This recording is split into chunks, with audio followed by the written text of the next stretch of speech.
စေဝါဖော်ဆက်ခြင်းရှေ့အောင်ပစ္စည်းနှင့်စေဘက်ဝင်ပစ္စည်းများရှာဖွေစုဆောင်ရင်တစ်ဖက်မှလည်းစာရေးခြင်းအလုပ်ဖြင့်အသက်မီဝါကြောင့်ပြုလေ၏ကျွန်ုပ်တွင်တိုးအောင်ဟုသော15နှစ်သားခန့်လက်တို့လက်ထောင်ခေါ်စီရန်တပည့်လေးတစ်ယောက်ရှိတော်လဲသူအလုံးနှင့်သူမအားလက်ရှာပေကျွန်ုပ်နေထိုင်သောရွှေတုံပိုင်းမှာတိတ်ဆိတ်သောကြောင့်ကျွန်ုပ်တို့ကလိုနာဤပါဤစာရေးစာပဲပြုကျင်သူများအတွက်အလွန်အဆင်ပြေသောနေရာကောင်းတစ်ခုဟု၍ဆိုတော်လဲမမားနိုင်ပါချေသူစီကမူတောင်မှုများရှိနေခြင်းနှင့်ခြုံနယ်ပိတ်ပေါင်းများရှိခြင်းတစ်ဖြင့်ဝေကတော့အလွန်ပေါ်လာ၏ညအခါများတွင်မွေးတို့တန်များကြားရတတ်ပြီးတခါတရံမူဆိုးများကအိမ်မော်အထိပင်တက်လာတတ်သည်တစ်ချိန်၌မူတောင်ကုန်းတစ်ခုမှတစ်ခုသို့ကူးသွားသောထွားဆိုင်ခန့်အလုံးရှိမွေကြီးတစ်ကောင်ကိုတွေ့ဖူးခဲ့ရာအလွန်ရှိလျားသောကြောင့်မိရထားတွဲကြီးတရွရွဖြတ်သွားသည်နှင့်ပင်တူလာတော်သည်ကျွန်ုပ်တယောက်တည်းစာအုပ်များနှင့်အလှုပ်ရှုပ်နေစဉ်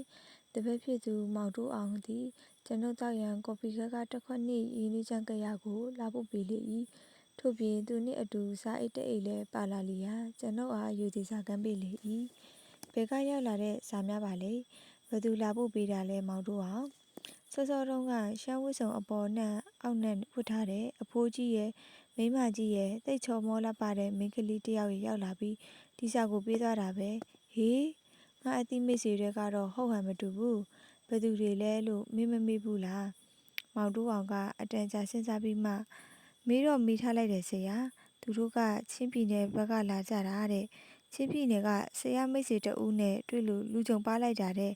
နောက်ပြီးသူတို့ကပြောသားသေးတယ်ပါတဲ့လေသူတို့ကချင်းပြည်နယ်ဘက်ကဒီမှာလာပြီးမွေးအလိမ်မှပြကြတာတဲ့မနှက်ပြန်မြို့လေက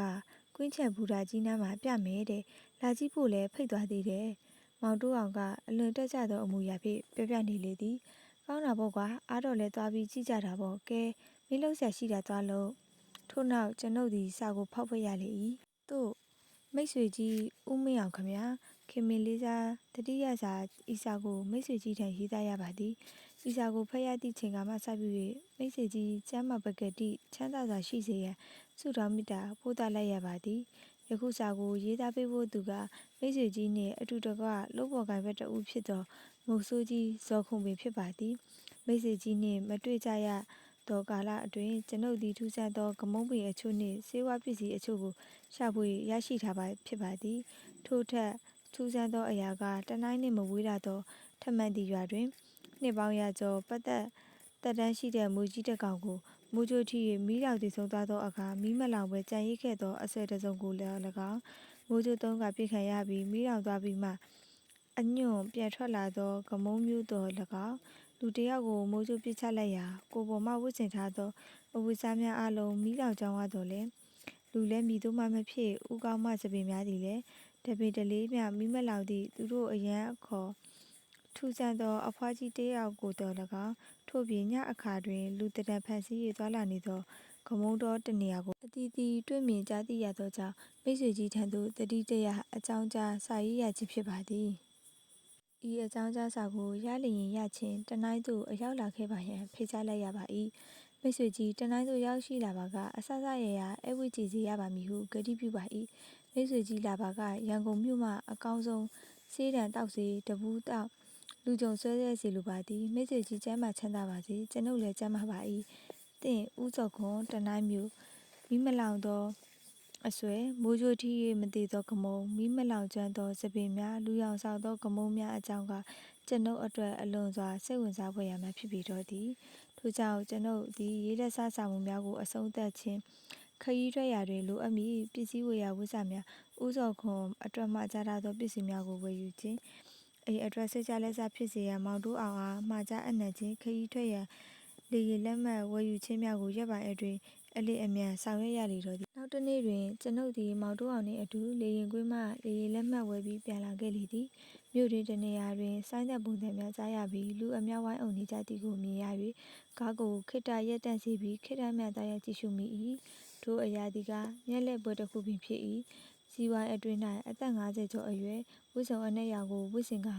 နှာခမ်းမွေးနှင့်ခေါင်းပေါင်းအနက်ကိုပေါင်းထားသောလူကြီးတက်လက်မျက်လှည့်ပစ္စည်းလက်အတတ်ပညာများကိုပြသနေလေသည်